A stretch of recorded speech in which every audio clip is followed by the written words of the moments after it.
పేర్ని నాని అవకాశాల కోసం పార్టీలు మారే వ్యక్తి అంటూ విమర్శించారు వైద్య ఆరోగ్య శాఖ మంత్రి సత్యకుమార్ యాదవ్.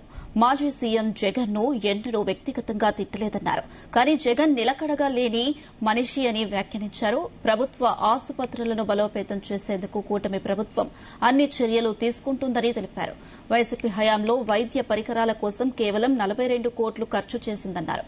ప్రస్తుత కూటమి ప్రభుత్వంలో రెండేళ్లలో 72 కోట్లకు పైగా వెచ్చించిందని తెలిపారు. అనంతపురం ప్రభుత్వ ఆసుపత్రిలో జరిగిన సంఘటనలపై విచారణ చేయించి చర్యలు తీసుకుంటామని మంత్రి సత్యకుమార్ స్పష్టం చేశారు. మెయిన్ స్ట్రీమ్ మీడియా కాదు కానీ చిన్న చిన్న యూట్యూబర్లు వీళ్ళు కూడా హాస్పిటల్కి వెళ్లడం చాలా పెద్ద ఎత్తున డిమాండ్ చేయడం కూడా జరుగుతూ ఉంది. చిన్న చిన్న విషయాన్ని small issues are being blown out of proportion. అది కూడా సరైంది కాదు. తప్పును చూపించాలా, లేని చెప్పడం, అవినీతి డిమాండ్ చేయడం, చేయకపోతే దాన్ని తప్పుగా చూపించే ప్రయత్నం చేస్తున్నారు. యూట్యూబర్లు ఇట్లాంటి అంటే రికగ్నిషన్ లేని వాళ్ళు ఇట్లాంటి వాళ్ళు చాలా ఎక్కువ చేస్తున్నాయి. వాటిని కూడా గమనిస్తున్నాం. అటువంటి శక్తుల మీద కూడా ఖచ్చితంగా ఒక నిఘా పెట్టి జాగ్రత్తలు తీసుకునే ప్రయత్నం చేస్తాం. అవినీతి అంటే అవినీతి ఏదో నిరూపించాలి కదా. మీరు రండి, ప్రజల్లోకి వెళ్ళండి. నేను అనేది అదే, అవినీతి అని మీకు అనిపిస్తున్నాడు. ప్రజల్లోకి వెళ్ళి మాట్లాడండి. ఎక్కడ అవినీతి ఉందో చూపండి. మాట్లాడాలా, ప్రజల్లోకి రావాలా, అసెంబ్లీకి వెళ్ళి మాట్లాడాలా.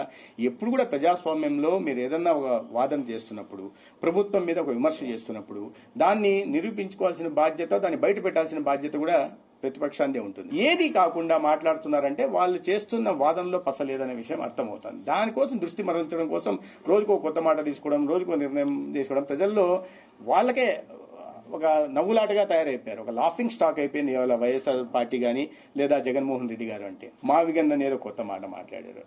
మావిగన్ అని అది మాట్లాడు, సరే దానికన్నా కట్టుబడి ఉన్నారా? చాలా ఆర్భాటంగా ప్రెస్ కాన్ఫరెన్స్ వచ్చే ఎన్నికల్లో మావిగను అమరావతి అన్నారు. ఓ పర్లేదు, మంచి నిర్ణయమే తీసుకున్నారు అనుకున్నాం. మరుసటి రోజు మళ్ళీ మాట మార్చేసి విజయవాడ సరిపోదా రాజధాని అన్నారు. అంటే ఒక నిలకడ లేని వ్యక్తి నిలకడ లేని మాటలు మాట్లాడుతుంటే ప్రజలు నవ్వుకుంటున్నారు. హాస్యాస్పదంగా ఉంటుంది. దీని ద్వారా బయట రాష్ట్రాలకు పోతే ఏంటి ఇటువంటి ఇది ఉందా?